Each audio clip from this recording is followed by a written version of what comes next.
the scene where he's talking to Bello is like, I've been doing this for 20 years trying to get ready, and what have you been doing? And he's like, well, made a dandelion. There it's organic. He's literally chastising Bello for wasting time, for wasting 20 years and not making scientific progress. Yeah. Even though Bello invented this dandelion miracle of the universe. Okay. I can't help thinking, somewhere in the universe, there has to be something better than man. Has to be.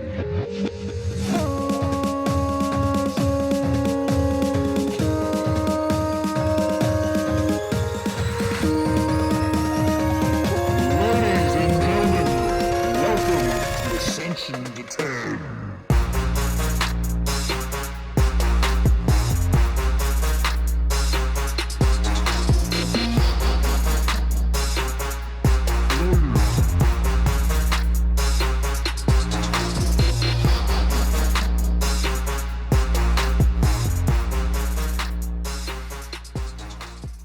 All right, here we are.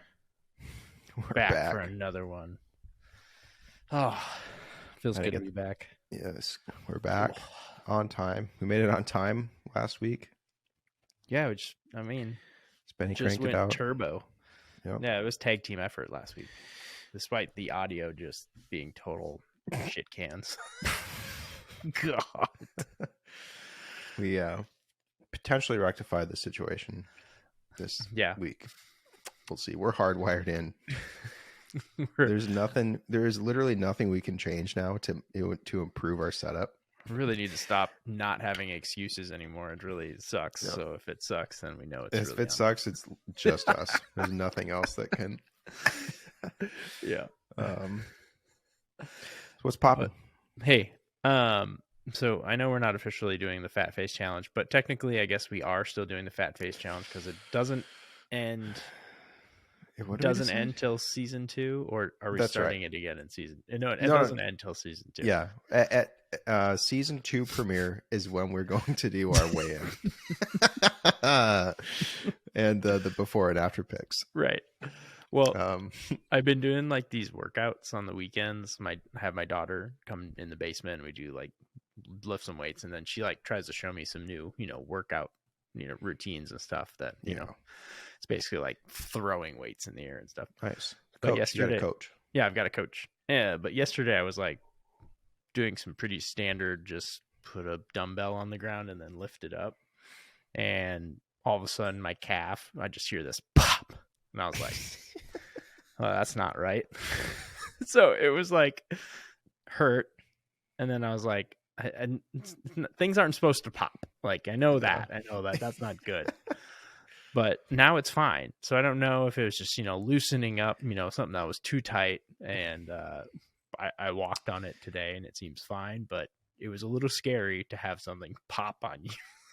You're just like, are you sure it wasn't I was your barely, daughter playing tricks it's on not you? like I was doing anything hard or anything. Okay. So I don't know. Are you sure it wasn't just your daughter playing tricks on you? Maybe she just had something behind you and just kicked me in the back and it popped. What did you jolt forward? Did you lose control? Oh yeah, like I leg? was I fell backwards. Like, cause I was like, oh my God. Yeah. Like, yikes. So it's fine today so far. It's a miracle, man. Maybe. The universe needs to for the Fat Face Challenge to continue. Yeah, it can't be held up on your back for weeks at a time. That's right, baby. I mean, this is just a testament to how hard we're going here, folks. Oh man, we're getting hard injured, as possible. Pushing through it though. Oh yeah, it's dedication, Holmes. Yeah.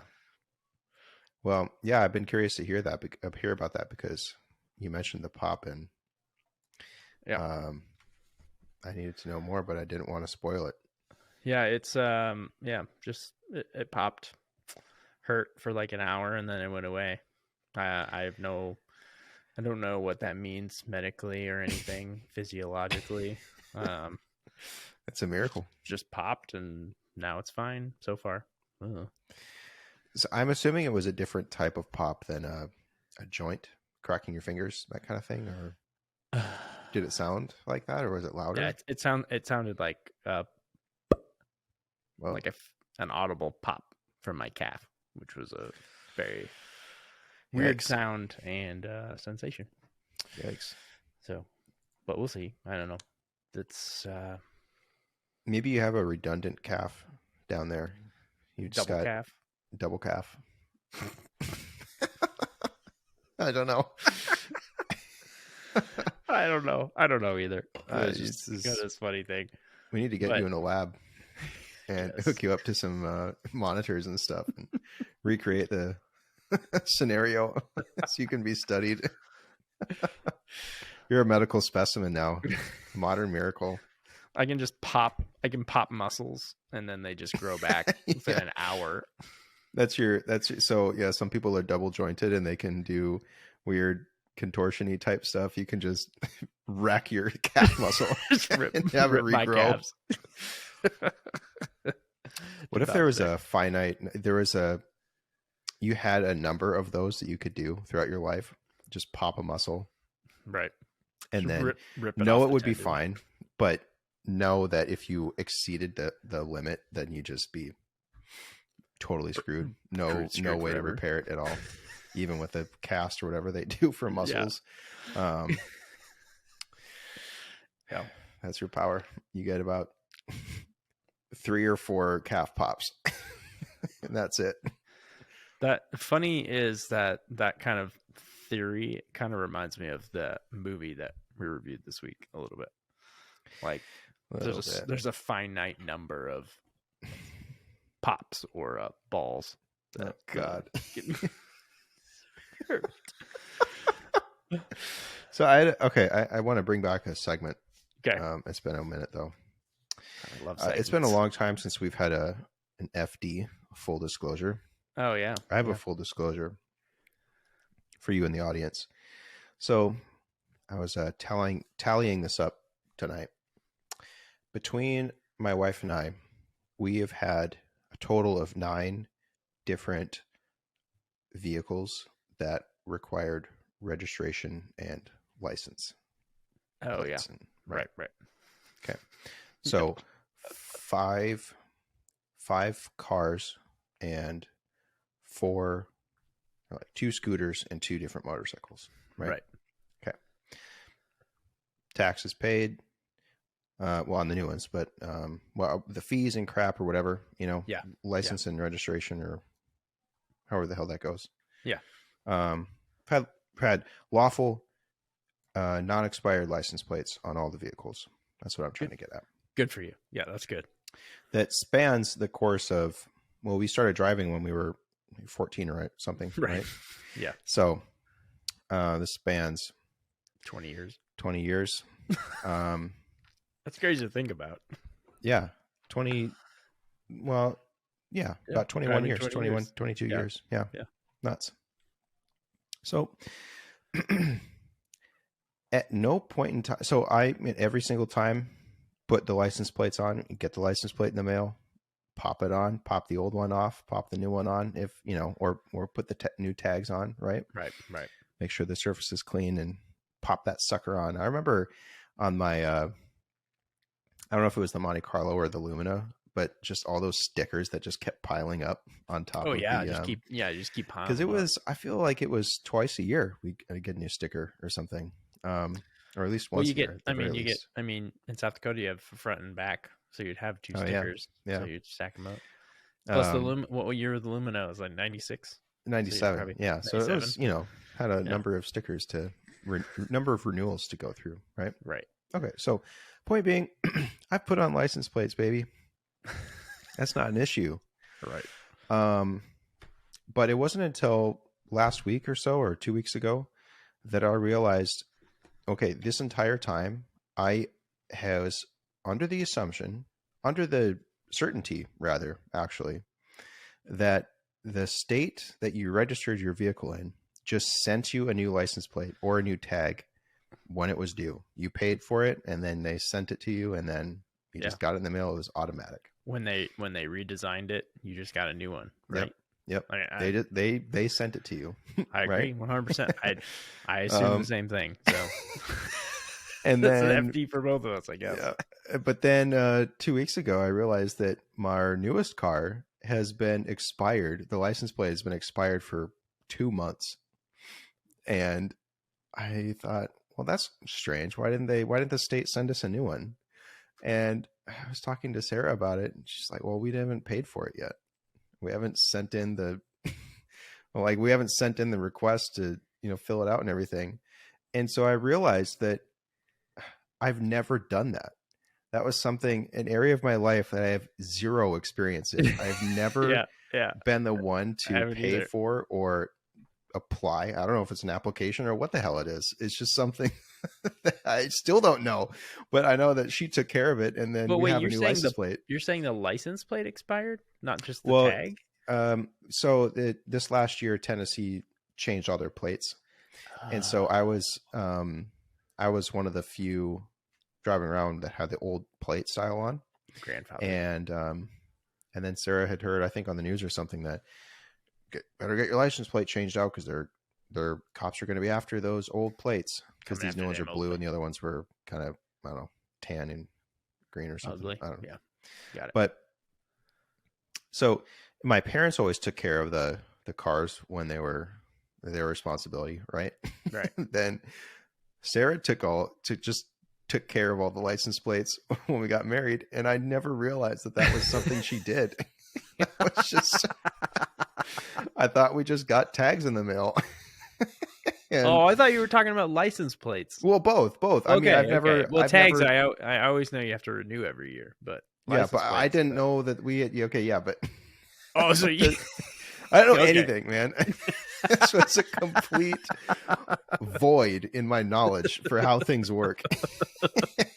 And oh gosh, yeah, got it. We got it taken care of. We got a new license plate today, actually. Nice. So we Is are it the same number, or do you have to get a new number? Fresh number. Nice. Yep. Something new to memorize and register with all the other different places that you park your car and all that other bull crap. Yeah. Okay. Do you know the license plate numbers on your cars? Yeah. You do? Mm-hmm. That's something I've never even tried to put to memory. And I used to know the back in high school and in college. Yeah. I used to know my bank account number, the account number for my checking account and savings account. Yeah. Because that was, if I wanted to move money around, I'd have to go into the bank, right? And fill out the paper things and put my account numbers in and stuff. And so I had those all memorized, and I had, I think, a credit card or two memorized as well. Yeah. And obviously I don't know any of those anymore, but I have never committed a license plate to memory. And I don't know, it's never really come up other than just kind of weird scenarios where, just put your license plate number in. It's just kind of thinking, who knows that? How many people bother to memorize it's like that? when you go to a motel and they're like parking's free, but write down information about your car. And it always says license plate, but then they say, just put your make and model, because no one knows their license plate for the most part.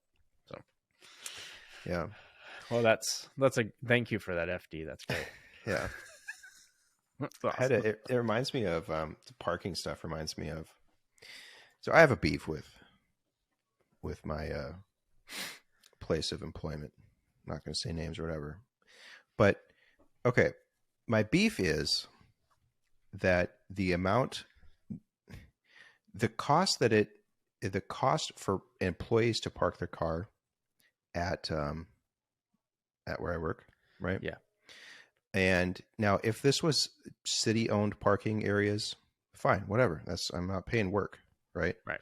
But this is employee, what do you call that? Company owned parking structures and lots and stuff. But so it has a parking attendant, right? There are community officers that drive around and write tickets all day. It's their entire job. It's just to write tickets. Nice.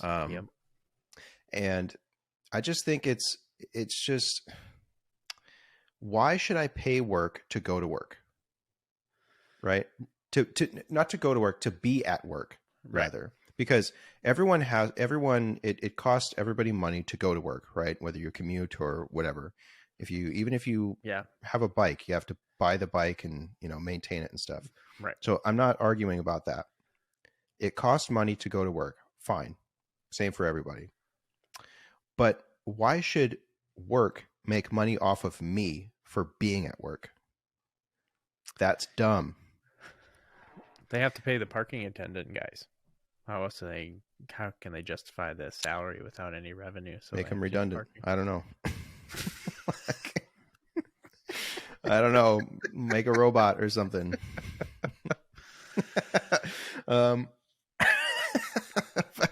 Okay, this all comes to a point though. And is it subsidized? I mean, no, it's not. Oh, okay. I would say ours is expensive. Yeah, ours is owned by whatever company, and then our company subsidizes it, so it's half what the normal monthly. It's expensive to park there. And so when I was in grad school, I had a lab mate that he found a loophole. So a couple of the loopholes that some of my other peers discovered is that there is some metered parking, and it was unclear if it was still, you would get ticketed by the company, community people, whatever. Right. Yeah. Campus so cop. it was meters that the company owned that you could park at and pay at. Right. That's fine. Mm-hmm. That's street parking. That's, supposed to be short-term, temporary, that kind of thing. To be expected. What my friend found out is that it was cheaper to go and park at one of these meters and pay or not pay, doesn't matter, and just get the ticket. It was cheaper to get tickets every single day than to pay for parking. And you would get way closer too, because it was right next to it was as closest to the door as possible. Yeah. So getting a ticket every day was way cheaper than actually paying the fees to park. But then one of my other friends found out that for some reason he always wore suits to lab every day. It was just kind of his thing, right? Like business suits? Yeah. Interesting. Okay. And so he did not look like a grad student because of that, right? Sure. What he did was there was free valet. So he just valeted his car every single day, and because he wore a suit. That's amazing. Official or something. I never had the guts to try that, but you should do it one day when you're running late. Just do it. So I mean, part of my I don't pay to park, right? Because I just refuse. Right. So what I do is I have to walk a mile. Yeah, I have to walk a mile. Because that's the closest place I can park for free. And that's fine. I like walking, and it's all fine. But some days I'm running late or whatever, and I need to be there, and it's not that great. You have to plan out to do all that. Anyways. Fast walk. Yeah. So I think that's all I had to say about that. This is like the third time you've talked about parking. Do you know that? No. Yes. It's like the third time on this podcast that we've talked about your parking and how you refuse to pay your company for parking. My God. All right, this is the last time then. Okay. Don't let me say this story again. Next time. I didn't know that. It was part of that story. It was part of that typical day story where you poured the coffee down your butt because you kept saying, "I refuse to pay for parking, so I have to walk." And then I had the coffee shop, and then I poured coffee down my butt, and then I have to walk back, and then I have to drive back, and then I have to get back in the car and come back, and then I have to walk another mile and then get back to work. Yes, that was a typical day, all because I didn't want to pay for parking. Oh, all right. Okay. Yes. Thank you for reminding me. All right, I will not say that story again. Oh, I'm glad I let it go though, because I was like, I feel like we've already talked about this. But you did add some new details, like you're talking about the hacks and stuff. So that's great to hear. Hacks. When in doubt, wear a suit. Just wear a suit. Just for a seat. All right. Also, comment, write to us if you like the new mood that we're trying to go for here with low lighting. Yeah, we're going dark mode. Trying to try some things out here. Yeah, trying to see if it looks better. We had some really intense overhead lights going, so we're seeing if this is helpful. I think we're just going to have to go full ring lights like all the vloggers do. No, just a ring light. And just crop our faces in the video. Just okay, guys. Jump on a podcast. So, all right.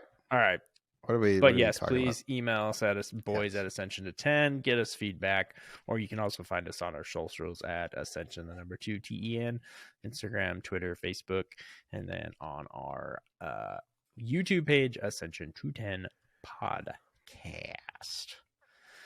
All right, so this movie is Cosmo Ball. We got an email from our friend Taylor. So shout out to Taylor, friend of the show, been on the show. Yep, been on the show. He recommended this movie, Cosmo Ball, released in 2020. It's actually a Russian sci-fi film.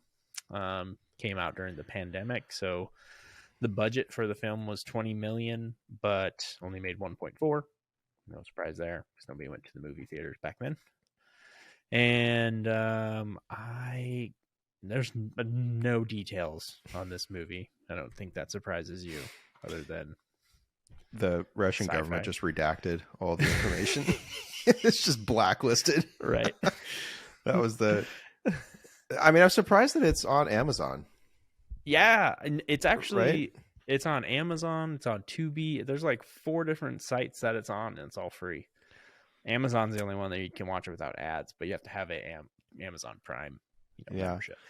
So you said, I was kind of surprised by the 20 million number, because it's a lot. This seems like they went all in on this thing.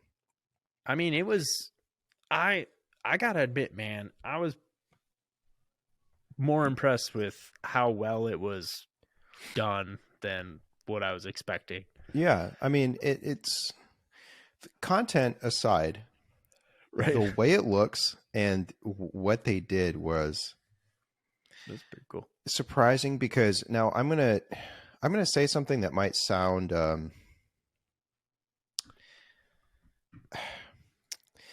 when I thought of when you said it was a Russian sci-fi movie, yes, I was in my head picturing a production that was maybe in some old shed or something.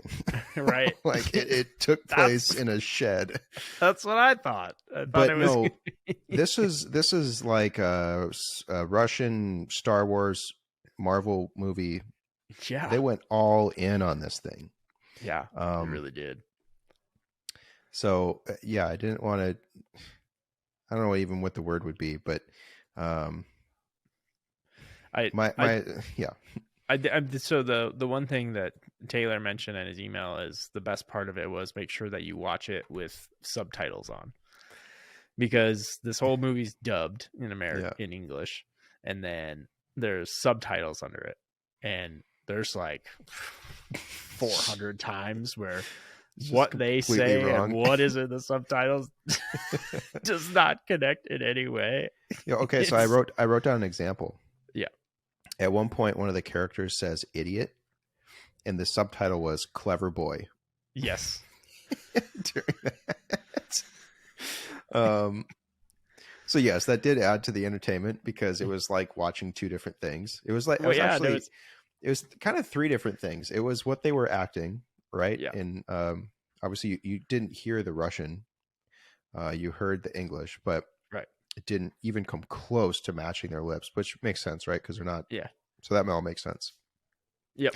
So you're hearing and seeing 2 different things, and then you're reading a third completely different thing. Yeah, it was so. Well, it's like, yeah. So another one was this main character's getting chased by the cops, and it says, they say, "Now who's Tweedledee and Tweedledum?" But on the subtitles it says, "So you hit the big time?" ? Moron. It's like, what? I mean, like it was legit funny, just like stopping to read it and be like, yeah, what? Yeah. Like just and it was also really entertaining hearing like people doing voice acting over, like dubbing the words.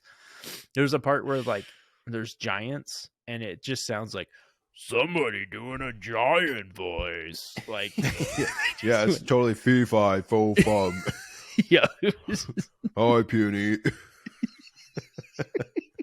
Hi, little chicklet, or whatever she called him.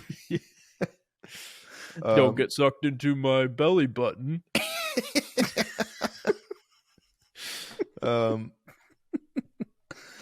This is the whole thing was just something else. I was part of me just hated the whole thing, right? But then the other part of me was thinking, this just exceeded so many expectations. I know the visuals. So there's this yeti thing that comes at the end that has this like blue glue on its back.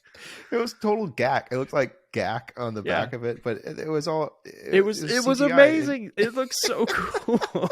Like it was totally made no sense. Yeah. Like nothing is furry or anything in this whole series, and then all of a sudden there's just this like yeti controlled space yeti that is controlled by this guy. Yeah, with the wind, with the hair moving in the wind, the space wind, with its velocity. I mean, we're talking about the set for this. Yeah, was like what you might expect in a Who village, kind of Dr. Seuss nonsense. Yeah, but at the same time, it was.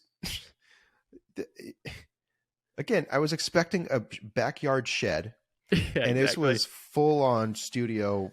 Why no? It really like you made a good point. Like it looks like a Star Wars little town. Like everyone, there's different aliens and stuff walking around and stuff, and then there's all these people. It's kind of like in the slums where you're at, where like it starts out, and there's palm trees everywhere, and then people are waiting in these lines to get food and stuff, and there's lizards running around and all this other stuff, and it was just like.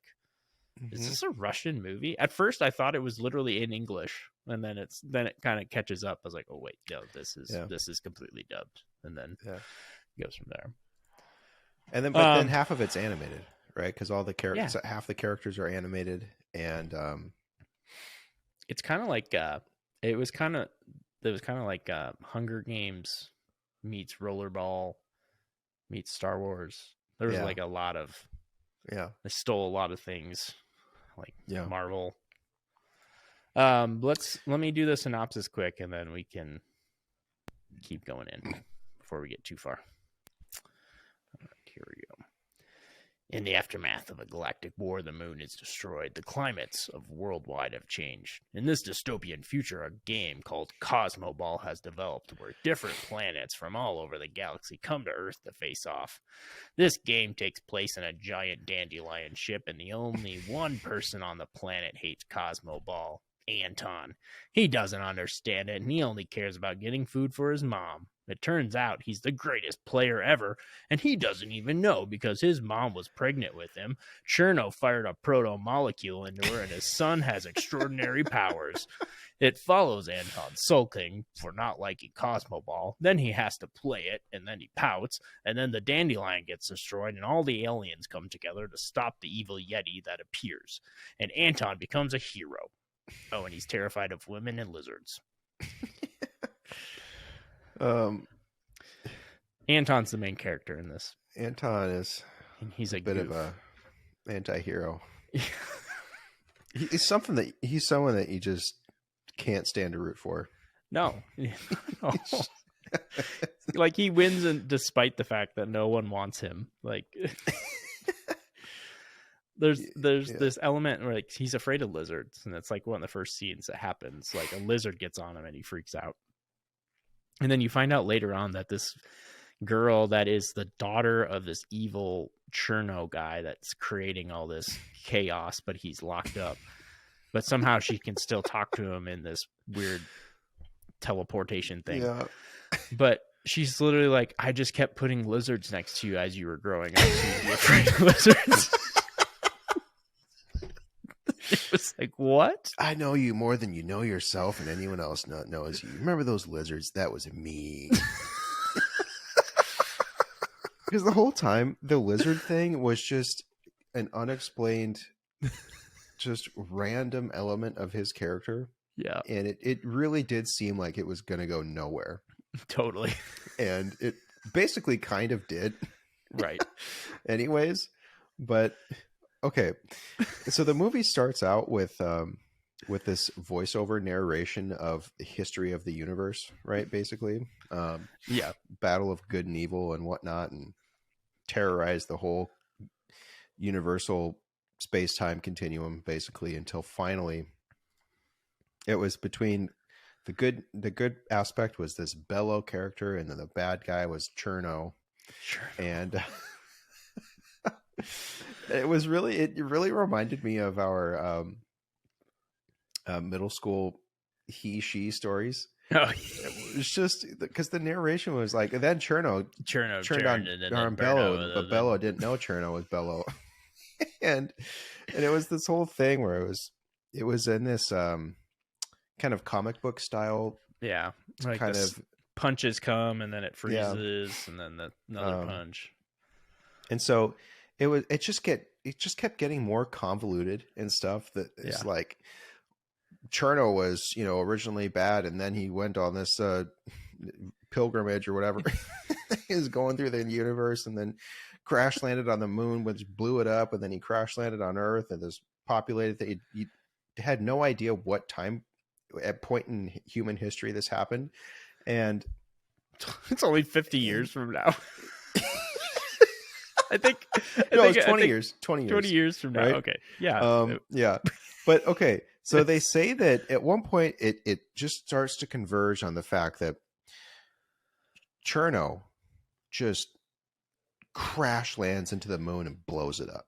Right. He's his own missile of evil, and he crashes into the moon like a comet and blows it up. But then he gets ejected into the core of the Earth or something weird like that. Yeah, and somehow they lock him in, but they only show that they lock him in from the outside. Yeah, they never show that they actually lock him from underneath too. But anyways, but okay, so they hint at the fact that he is a prisoner, and I think if anybody thinks of a prisoner, they probably assume that if you're in prison, you can't really do anything. Right. You can't do the things that you used to do. Right. Whatever, especially if what you were doing landed you in prison. Right. So that's where they kind of leave it off as. Cherno has been in prison for 10 million millennia in the core of the Earth and stuff. And it's been our job as the Alien Galactic Council to make sure that he is contained. Right. Yes. And so the whole time, this entire narration has been by this faceless voice. And then it slowly kind of compiling into this image. And then you see him then start to say, and that's why I do what I do for you, so I can make a better future for you. And it turns out that it's just some alien talking, right? Yeah. It's an alien talking to his kids, right? He's like telling the story to his kid, right? Okay. So you might be thinking at this point, this is either going to be about this alien containing like his job as the containment facility manager for this Cherno guy, or something's going to happen to him and his kid, and then it's going to be about his kid. Yes. Right. Okay. The voiceover narrator then goes on to just die within 3 minutes. Yes. Of this movie. It never goes back to him, his kid, or that alien race at all. Right. Well, the best part too about this Cherno guy is he crashed in his ship. So they just basically put some bungee cords over it so it can't fly away, but he still has full control of this ship. So he's still doing science experiments. Complete access to his lab in the core of the Earth. But somehow he has a daughter that is outside of it. I don't know how she got out. but she can still like talk to him. Like he still has all his communicators and holographic interface kind of thing, and they're just chatting away whenever they want to. And okay, so meanwhile, so it turns out that Bello is followed him to Earth, right? And he's the head of the Galactic Council or whatever. It doesn't matter, but the whole thing is he builds this dandelion ship that is a marvel for the universe. It's even amongst the Galactic Council, this thing is top notch, right? Right. Only thing like it in the universe, and he built it so that a game can be played on Earth. Right. Now, Earth is in ruins because there's no moon, and there's society collapsed. Right. They have electricity for an hour. Yes. Meanwhile, Bello is sending out little hover pods to just people so that they can go to the dandelion. Just pick them up. Seemingly infinite energy and infinite resources to operate this thing, and yet the humans around the world just have electricity for 1 hour. You can't spare anything. Well, it's like New York City. They show New York City, and it's just a frozen tundra, and these people just sit in between two giant bridges, and they watch these games just freezing to death.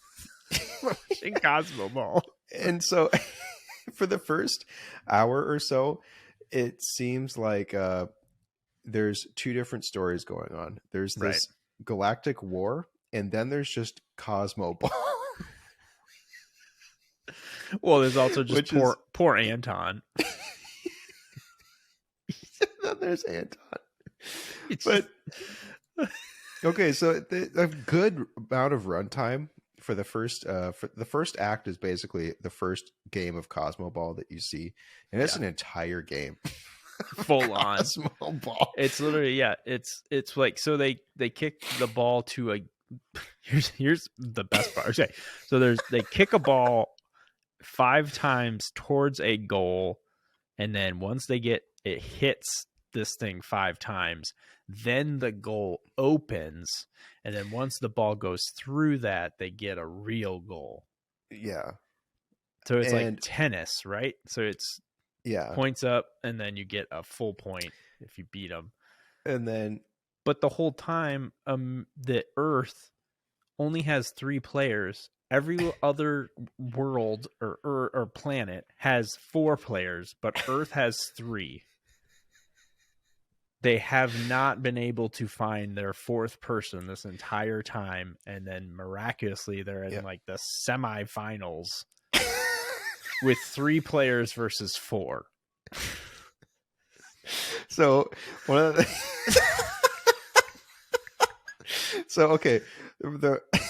one of the important aspects of Cosmo Ball is that it's played in 3 dimensions, and so the qualifications to be one of these Cosmo Ball athletes is that you can teleport. Yeah. And so I guess teleportation is common enough on these other planets that they have just a whole team full of I guess a full team of players, right? And Earth only has 3, and the three kids, these are children, by the way. Yeah, one's like children, 8 years old. Yeah, they all came. I don't know. They came about around the same time as each other, right? Yeah. And so they're always down a player because there's only 3 humans total that can teleport until Anton comes around. Anton. So it turned, and during this first match, right? There's some rumblings in the core of the Earth. Cherno is, doing his lab work and stuff, and he pulls out this. He squirts some juice into a egg sac thing, and the result of that is a fireball comes out. It's basically like nuclear fusion, just in a ball form, just waiting to explode. And so this is all happening underneath the dandelion, and so a game is being played. And then at one point, they're about to tie up. The humans are about to tie up to the who cares, whatever other alien species, right? Right. Yeah. And Bello calls a timeout. So Bello is the humans' coach. He's the coach of the human team, and the commissioner, and the commissioner, and the ref, and he built the dandelion, and he invented the game. And so he at one point he pauses the game, and the humans are down, and he comes out and says, "All right, teams, huddle up." Both teams huddle up. Yeah. And randomly, he tells one of the alien players to just fall asleep. Yeah. It's time to rest. Take a nap. For reasons that never become apparent, right? You learn more about what Cosmo Ball is and what Bello's motivations are. Yeah. Throughout the movie. But that the part of that scene where he tells the one alien to fall asleep make no sense at all. Sense. Because then they pick it right back up. And like, yeah, they pick it back up. And the whole time out was because one of these fireballs from Cherno is about to enter the playing field. And you then become aware that the balls that they've been playing with are, in some cases, real life fusion pockets that Cherno made as a weapon. And that only these athletes are capable of diffusing them because they kick them 5 times. Yep. And they can teleport to them. And then they explode. And then they explode and they get a goal. And then once they go through the goal, there's just a giant pile of old balls. Old balls. Yep. And so then, so after this timeout, the humans rally together. They score a goal. And then the game ends in a way that you think they just won. When the score was clearly 4-3, aliens to humans at that point. Yeah, right. And I thought, wait, did I miss a goal or something? No. They tied it up, and then they acted like they won because they played to a tie when there was no time limit at all. Right. The game just ended when they got to the tie, and they said, "Oh, for the first time ever, humans get to advance to the semifinals." And well, the other team did too because they tied. Yeah. So, okay, what are we doing here? And then, okay, so then, well, Bello made up the rules. So now here's the thing, it's Spenny. like if you tie, you both advance. Here's the thing, Spenny. Bello, as we've just discussed, Bello invented this game, and you come to find out later with a heart-to-heart with Anton, because Anton discovered his teleportation technique, and then all of a sudden, boom, humans have a 4th player, right? Because if you can teleport, you will play the game. Yeah, that's you don't have a choice. You don't have a choice. You will play this game. And then at this point in the movie, you're like, what the fuck is this game for? Anton literally is sitting on the ground, just like playing with dirt, like a kid in the outfield, waiting because he's playing t-ball and the ball never comes to him. So he's just sitting there pouting, and they're like, "What are you doing?" And then Bello's like, "Pause the game." He walks down and he takes him. And he's like, "You come with me." And then he goes to where you were talking about, where he just takes him downstairs to this big room and shows him where all these balls are and tells the story about who they are and stuff. Cherno and stuff. And so, as it turns out, Cherno, the only thing he's been doing for the last 20 years in jail is he keeps making these fusion bombs. He treats them like they're his children, and he sends them out. So the thing is, he just keeps trying to get that double helix right. Yep. Just he invented a proto gene that he dispersed into the void, and somehow that immaculate conception ended up with Anton being born with this gene. But he needs the gene. He needs the gene in some kind of physical specimen. Well, somehow he knows that Anton has it this whole time because the daughter keeps following him, right? And the dad keeps telling the daughter to kill him so that he can get his cells or whatever. And the daughter just spooks him a bunch for some reason, because she thinks that that's a better technique to getting his DNA. Just scare it out of him. It just hopes he poops himself. Yeah. She can take that sample. So, okay. Homie invented this proto gene, and the gene, by the way, is 3 nucleic acids, right? As we've discussed, I can't remember the movie, the Mission to Mars, right? Yeah. It's going to take more than that, unless it's what it doesn't matter. It really doesn't matter. But the thing is, homie Cherno invented this proto gene, right? But he doesn't have access to its physical manifestation. Apparently not. But he had it at one point to send into the void, but then just needs that little bit of DNA back to put into his sack so that the Yeti can be born.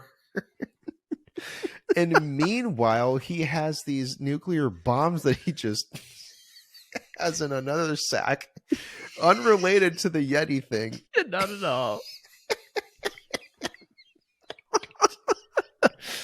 Okay. This is amazing. So he's literally like perfecting his craft for the last 20 years. And there's a scene where he's talking to Bello. Is like, I've been doing this for 20 years trying to get ready. And what have you been doing? And he's like, well, made a dandelion. There it's organic. He's literally chastising Bello for wasting time, for wasting 20 years and not making scientific progress. Yeah. Even though Bello invented this dandelion miracle of the universe.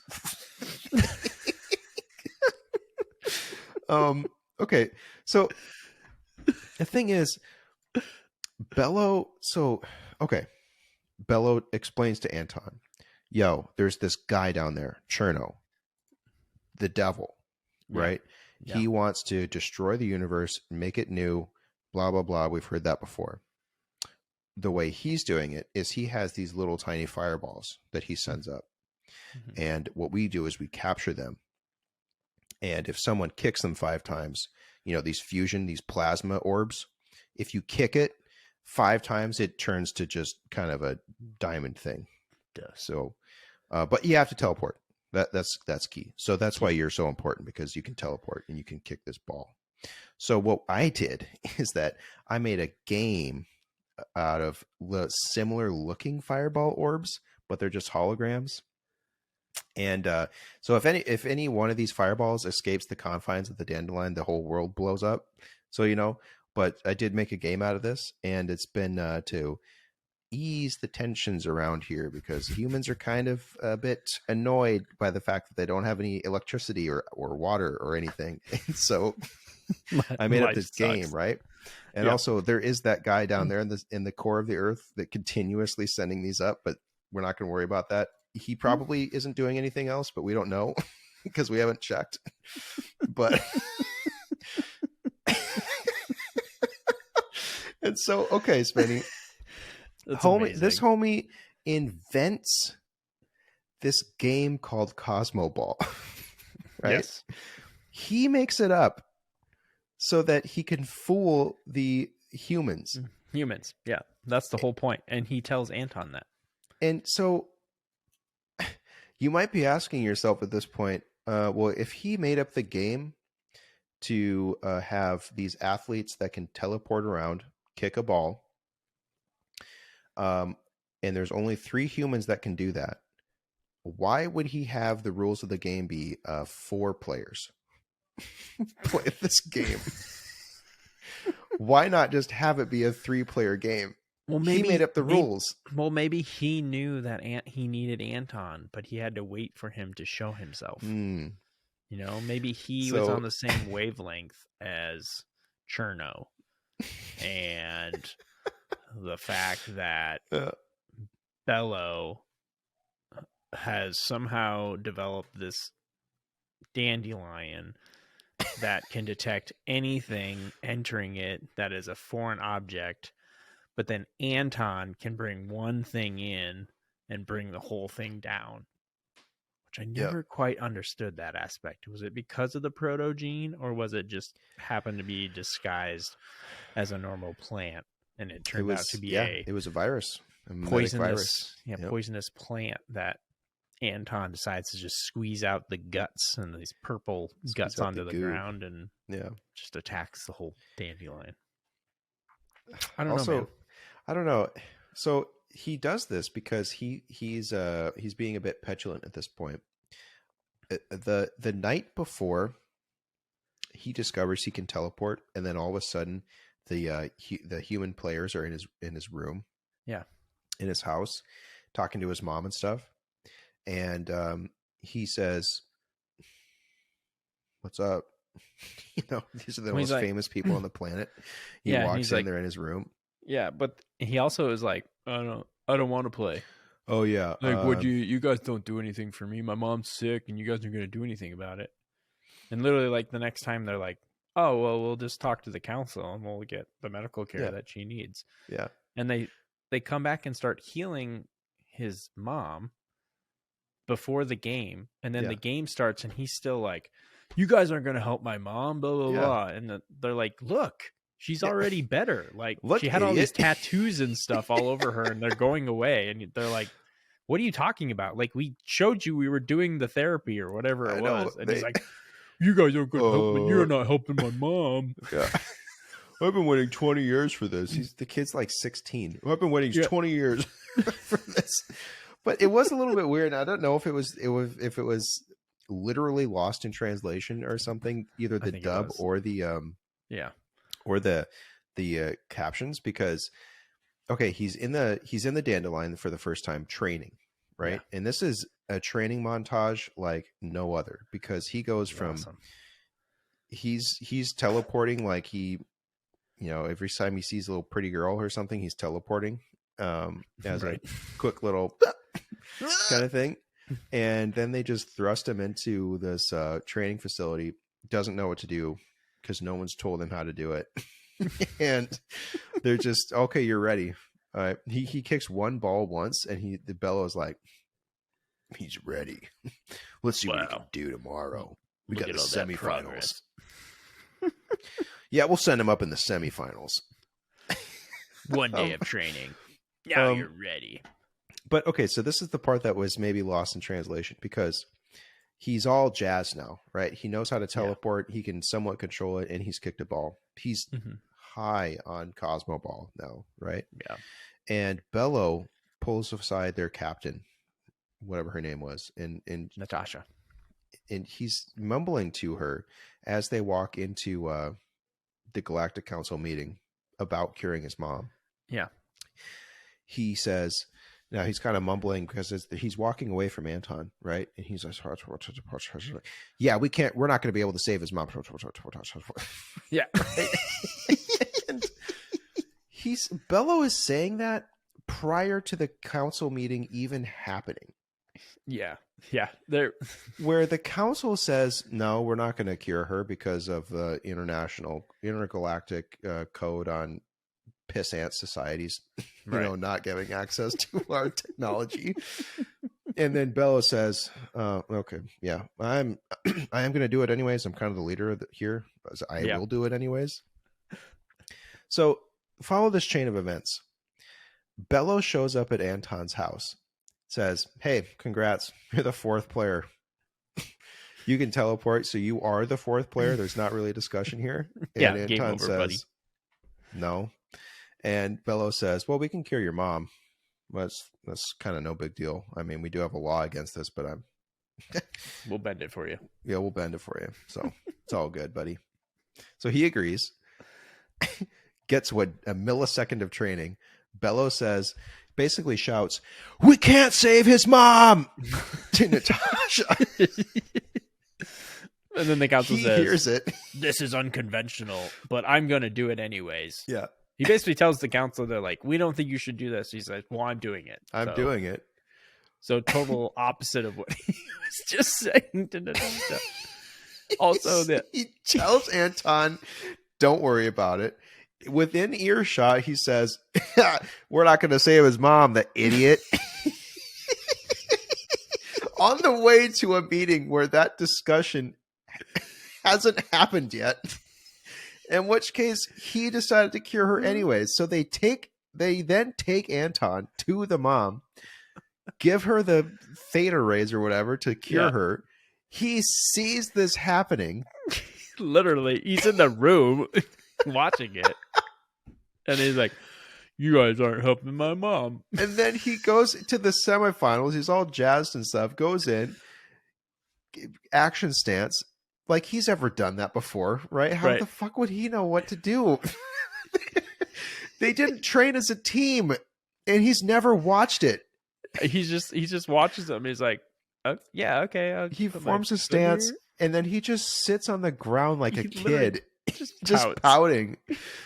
And then, so meanwhile, he squirts the goo because he has this girlfriend, a sewer rat girlfriend, and and she gives it to him because she's like, I don't like Cosmo Ball either. Yeah.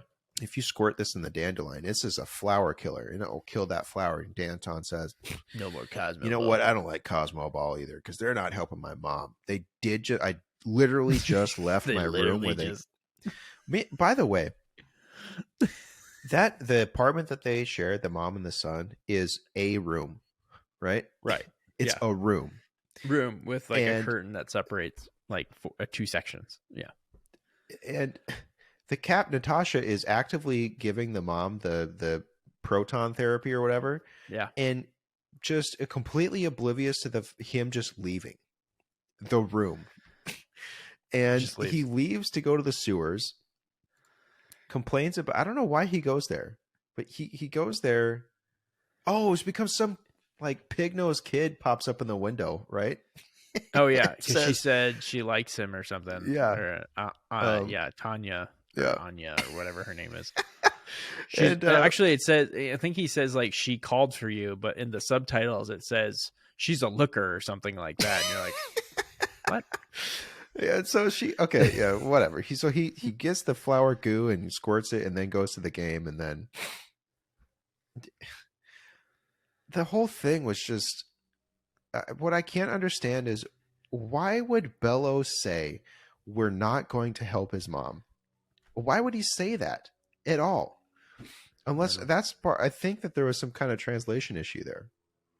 I don't know, because there's another section where it doesn't make sense either, in that Anton goes to the sewer without his little lizard thing that that strap things that go on them, that has their same blood, and then they get uniforms on to play Cosmo Ball, like they digitize onto their bodies, and like he just shoves that thing into like a hole or something while like the dandelion is starting to fall apart and stuff, and then he runs to her in the sewers.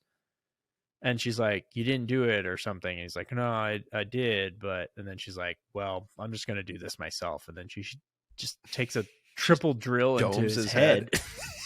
Takes his blood or takes the proton or whatever out. And that's another part where you're like, wait, like I thought the whole point was like he was supposed to kill the dandelion and then this whole thing would work out. And she's like, you didn't do it right. You didn't do it right. Just here's the drill to your head. Golly, it's just the last hour kind of really takes off. I mean, that first hour is just kind of like Anton being you don't really know what's going on, but then like the second that Cherno kind of like gets released, he finally gets what he needs. He gets the proto gene. He puts it in this goo, and all of a sudden this giant furry yeti comes out of this like sack that he's been growing, and then he just does a trust fall backwards into this blue goo on the back of the yeti, and then he just like sinks into it, and then he's like, I control you now. He's within. It's like, doesn't make any sense if he has this wireless, it's like essentially a wireless uplink to this yeti, right? Yeah, so why does he need to be inside it? Doesn't make any sense. I think it's to protect him. I don't know. Yeah, I mean that thing's a pretty baller. It can go into space and fly around just with no suit. It can fly at the speed of light and destroy spaceships. Yeah.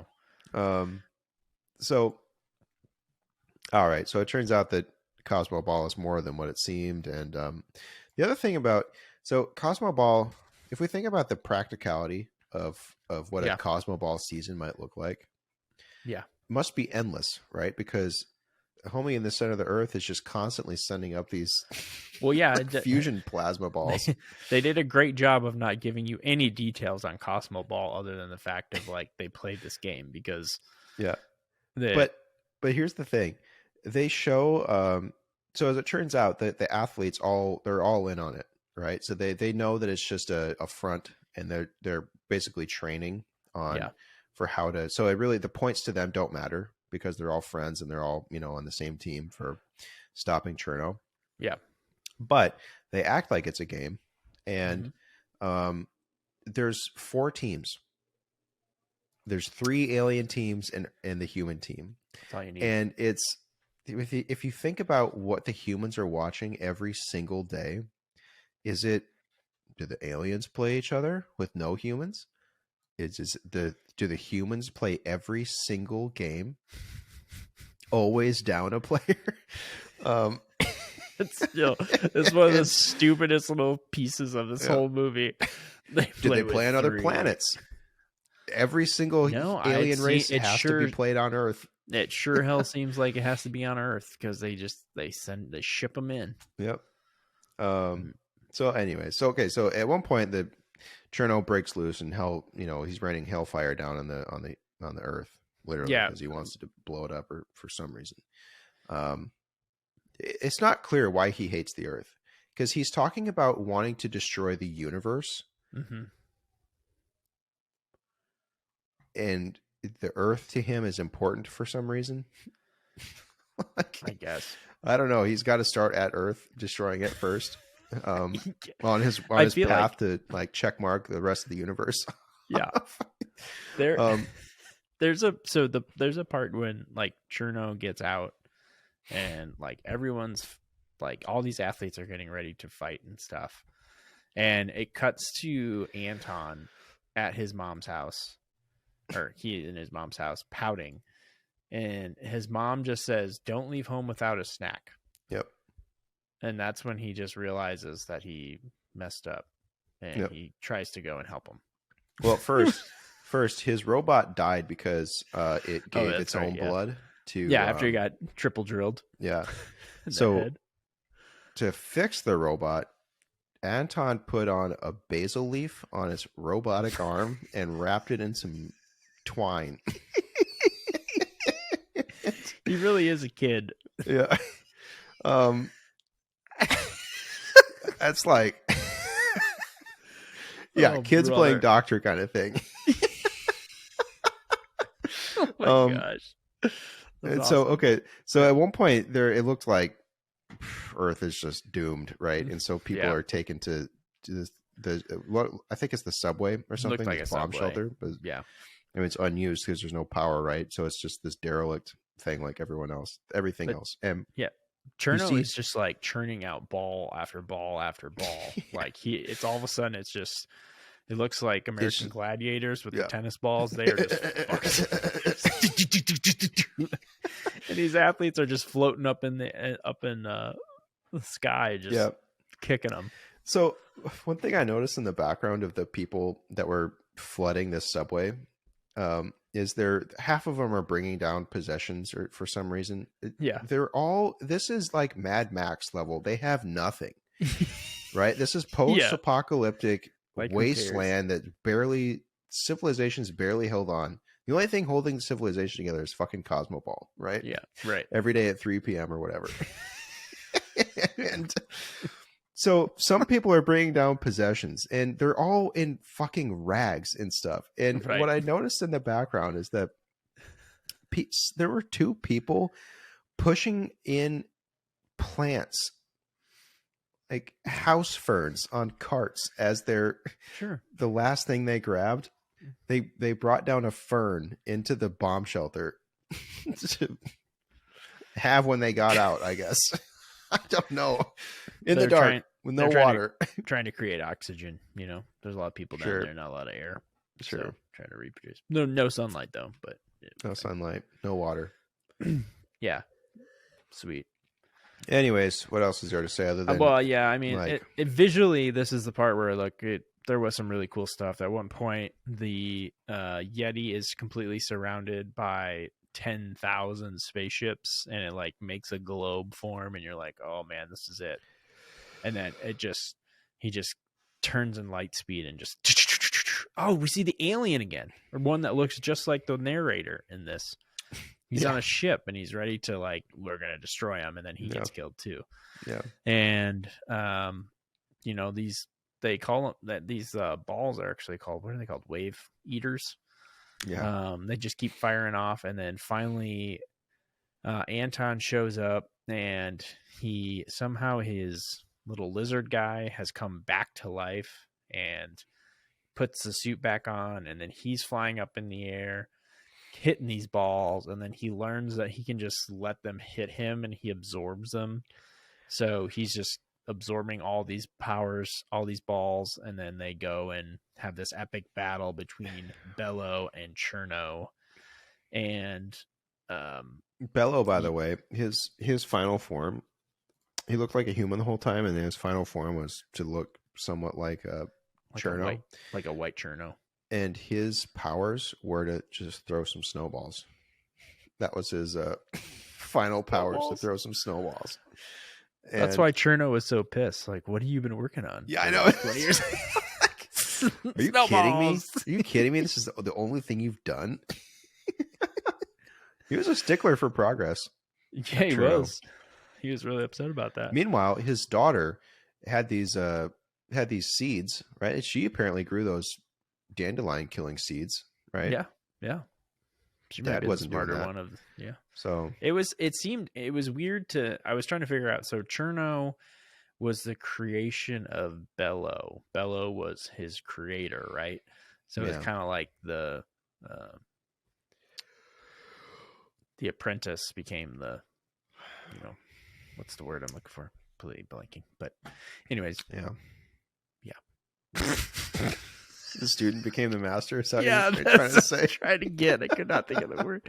Anyways, but yeah. So then Anton shows up, and then he learns that he can control the Yeti, and he can also destroy Cherno. And he shoots Cherno off into the sun, and he vaporizes, and then all the wave eaters just stop, and then the Yeti helps bring the moon back together to bring back the climates. And then he saves the day. And Anton and Bella, does Bello take off or something? Or I can't remember. Bello died. Bello died. That's right. He had a wave eater go through his chest or something. Yeah, he did. He got stabbed. Or tentacles or something. I don't know. By Cherno. Cherno kind of looked like Vecna. I know you haven't watched Stranger Things, but at one point he has these little vines connecting him, just like Vecna from Stranger Things. Epic. But yeah, it ends and they all celebrate, and then the oceans are going to come back together, and then Anton's still afraid of girls because the girl says she likes him, and he still can't do it, and he teleports again. Yeah, I think the end. That's, yeah, it was a long one. It was a full 2 hours. It was a full 2-hour movie. It was still really fun. I mean, I have to admit, I was more entertained than I thought I would be, just because it was. Yeah, I mean, the whole maybe my expectations were so low that was part of it. It's the whole thing. It's the whole experience, right? It's the dub. It's the captions. It's just the nonsense of all the extras, the cops, right? Yeah. Just the nonsense of everything. Why it looked so good. It did look so good. Right? It had no reason to be that professional. It visually was like, that was the most surprising. Like, it blew me away. It made me wonder if they were able to achieve this through, I don't know who made the movie, right? Who cares? But maybe they used Russian hackers to hack into like the computational powers of Disney and stuff. Yeah. I know. mean, to be fair, it did look the Yeti looked just like Abominable Everest from the movie Abominable, which is a DreamWorks picture film. So it had the blue eyes and the white hair and all that other stuff. So maybe that was part of it. But yeah, so the dub thing was really funny. There was a part where Anton, like, he was first trying to teleport, and they kept saying, I think they said teleport, but the subtitle said uncontrollable. I know there were so many instances of them saying in jest exactly what he was doing. Right. But Teleport. clearly the implication was they were making fun of him they meant to say something else. And so in that sense, I think the caption was correct. Well, yeah. I call that teleporting.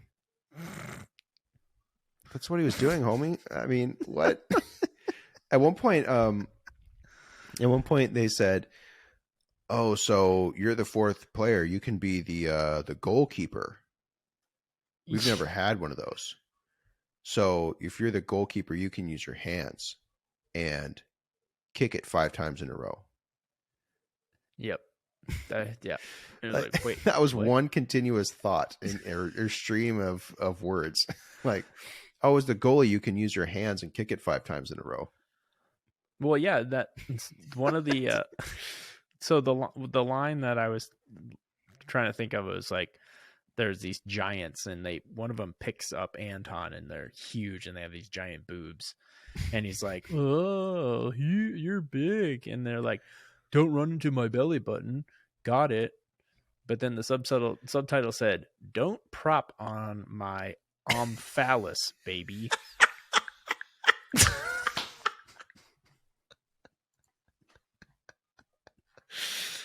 Oh. That was just all right. Awesome. Oh man. Yeah.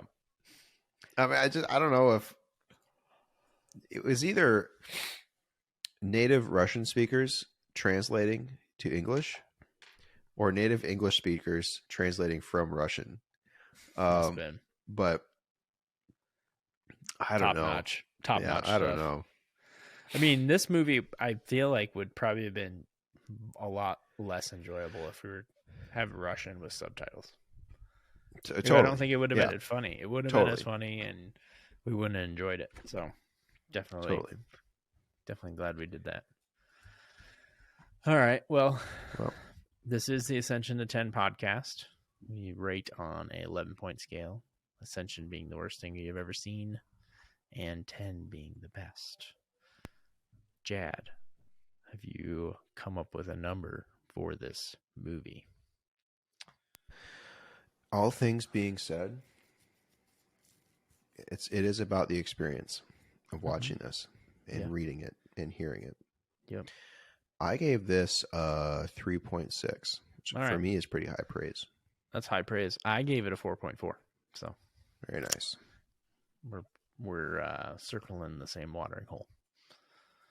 I thought it was kind of fun. Like, I don't think I'd watch it again, but it was enjoyable enough for, like, I would say, if you're looking for something kind of silly but has some really cool visuals, it's worth it. I think the colors, I mean, I was impressed.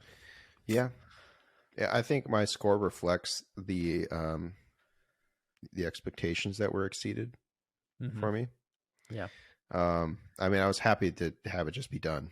Yeah. When it was over, I was happy that it was well, done. The battle and all this other stuff. The one thing I'll say is where the CGI or like the visuals kind of just started falling apart is all these people are like inside this Yeti, and then it just started turning into this like crappy computer game graphics of like Cherno and Bello like fighting each other and stuff. The like snowballs and stuff. Yeah. So. Yep. All right. But yeah, no. Thanks for that recommendation, Taylor. Yes, thank you, Taylor. And then we do have another one, another fan recommendation for the next episode. It's Batman and Robin from 1997. Nice. Who recommended this? Our listener, Doug. Nice. His comment was that it's the worst Batman movie of the franchise. Nice. So we're going to check that out. Is this the one with Mr. Freeze? Yeah, it's got Arnold Schwarzenegger in it. Yep. Nice. I think it's got Jim Carrey. Jim Carrey's in this one too. Oh, the Riddler? Uma Thurman. Is it this one? I think. Oh, man. Yeah, it is. Yeah, this is the one with George Clooney in it. Uma Thurman. Yeah, all the good guys. So is this the one where the bat suit had nipples on it? I remember that being a meme or like a joke for one of the Batmans the suit had nipples. Suit had nipples. Well, I can't find it right now, but could be. We'll find out. So for next week, make sure you check that out. We look forward to it. That should be fun. This is actually one of the few other superhero movies. We don't do them very often. We try to stay away from them, but this one looks like should be pretty entertaining. If you want to watch it with us, it's on HBO Max. So, yep. Alrighty. But as always, he's Jad. I'm Spenny. You can find us on our socials, boys. Email us at boys@ascensionto10.com. Our Instagram, Facebook, and Twitter are boys. Boy, falling apart here. Ascension to TEN. And you can find us on YouTube at Ascension 10 Podcast. I guess that's it. Bye. You next time. Bye. Yes, bye. Ladies and gentlemen, welcome to Ascension to 10.